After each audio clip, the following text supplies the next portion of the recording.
How Pakistan was formed, a story of faith, sacrifice, and unyielding hope. The story of Pakistan is not merely a political event recorded in history books. It is a deeply emotional saga written with the ink of sacrifice, the tears of mothers, the blood of martyrs, and the unshakable faith of millions of Muslims who dreamed of living with dignity, freedom, and religious security. Pakistan was not gifted, it was earned through decades of struggle, pain, unity, and perseverance. Life of Muslims in United India. Before the creation of Pakistan, the Indian subcontinent was under British colonial rule. Hindus, Muslims, Sikhs, Christians, and people of other faiths lived together, but harmony was fragile. Muslims, though once rulers of the subcontinent for centuries, had gradually lost political power after the fall of the Mughal Empire. By the 19th century, Muslims had become socially, economically, and politically marginalized. The British policies and Hindu majority dominance pushed Muslims further into decline. Muslims feared that once the British left, India would be ruled by a Hindu majority that might not protect Muslim religious, cultural, and political rights. These fears were not imaginary, they were reinforced by discriminatory practices, biased educational systems, and political movements that promoted Hindu supremacy. Muslims began to realize that political freedom without safeguards could lead to religious slavery. The spark of awareness. The failed War of Independence in 1857 was a turning point. Muslims suffered the most severe punishment from the British, as they were seen as the primary rebels. Mosques were destroyed, scholars were hanged, and Muslim lands were confiscated. This devastation forced Muslim intellectuals to rethink their future. One such visionary was Sir Syed Ahmad Khan. He understood that survival required education and political awareness. He urged Muslims to acquire modern education and stay united. Through institutions like Aligarh Muslim University, he planted the seeds of Muslim consciousness. His message was clear: Muslims were a distinct nation with their own identity, history, and values. The two-nation theory. The idea that Muslims and Hindus were two separate nations gradually took shape. This belief came to be known as the two-nation theory. It argued that religion was not just a personal belief, but a complete way of life influencing laws, culture, traditions, and social behavior. Muslims believed they could not live freely under a Hindu majority system where their beliefs might be overshadowed. They needed a homeland where they could practice Islam freely, develop socially, and govern themselves according to their values. This idea gained emotional strength when poet-philosopher Allama Muhammad Iqbal envisioned a separate Muslim state in his famous 1930 Allahabad address. He spoke not as a politician but as a dreamer who felt the pain of his people. Rise of Quaid-e-Azam Muhammad Ali Jinnah. At a time when Muslims were politically divided and demoralized, a leader emerged who would change the course of history: Muhammad Ali Jinnah. Initially a strong advocate of Hindu-Muslim unity, Jinnah gradually realized that Muslims would not receive justice in a united India. Jinnah was not an emotional or fiery speaker. He was calm, logical, disciplined, and unwavering. Yet behind his composed demeanor was a burning passion for Muslim rights.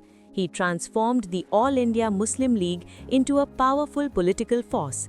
Under his leadership, Muslims found hope, direction, and unity. He became known as Quaid-e-Azam, the great leader, because he did not merely demand rights, he demanded dignity. Struggles and sacrifices. The journey toward Pakistan was filled with resistance. The Congress Party rejected the idea of a separate Muslim state. British rulers tried to delay freedom through constitutional tricks. Muslims were ridiculed, threatened, and suppressed. Yet the Muslim masses stood firm. From villages to cities, students, scholars, laborers, and women joined the movement. Mothers sent their sons to protests. Students filled jails. Writers awakened hearts with poetry. Mosques echoed with prayers for freedom. The Lahore Resolution of 1940, later known as the Pakistan Resolution, was a defining moment. It formally demanded independent states for Muslims. When Quaid-e-Azam stood before a massive crowd and spoke of a separate homeland, it was not merely a political demand, it was the voice of a wounded nation seeking survival. The final struggle. As independence approached, violence erupted across the subcontinent, communal riots broke out, and hatred spread like wildfire. Muslims were attacked in many regions, entire villages were burnt, trains arrived filled with dead bodies. Despite the chaos, Muslims did not abandon their dream. They believed Pakistan was their destiny, a land promised through struggle and faith. The British, realizing that unity was impossible, announced the Partition Plan of 1947. India would be divided into two independent states, India and Pakistan. Birth of Pakistan, 14 August 1947. On the night of 14 August 1947, Pakistan emerged as an independent nation. It was a moment of joy mixed with sorrow. Fireworks of freedom were drowned in cries of loss. Millions of Muslims migrated toward Pakistan, leaving behind homes, memories, and loved ones. The migration was one of the largest in human history. Nearly 15 million people were displaced, and over 1 million lost their lives. Women were abducted, children orphaned, families shattered. Yet, despite everything, people walked for miles with hope in their hearts. They were not just moving to a new land, they were moving towards freedom. Quaid-e-Azam's vision. When Quaid-e-Azam addressed the nation, his words reflected his dream of Pakistan, a state where everyone could practice their religion freely, where law would be supreme, and where minorities would be protected. He was gravely ill, exhausted by years of struggle, yet he carried the burden of a newborn nation. Sadly, he did not live long to see his dream fully realized, but his legacy became the foundation of Pakistan. A nation built on sacrifice. Pakistan was born weak, with limited resources, no proper infrastructure, and millions of refugees. Yet it stood tall because its foundation was not wealth, it was faith. The creation of Pakistan was not the end of a journey, it was the beginning of responsibility. The blood of martyrs, the prayers of elders, and the tears of mothers demand that Pakistan be protected, strengthened, and honored.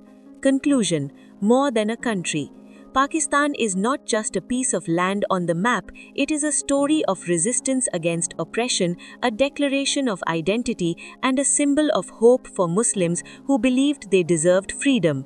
The green and white flag carries more than colors, it carries history, pain, and promise. Every generation must remember that Pakistan was not achieved overnight. It was formed through unity, leadership, and sacrifice.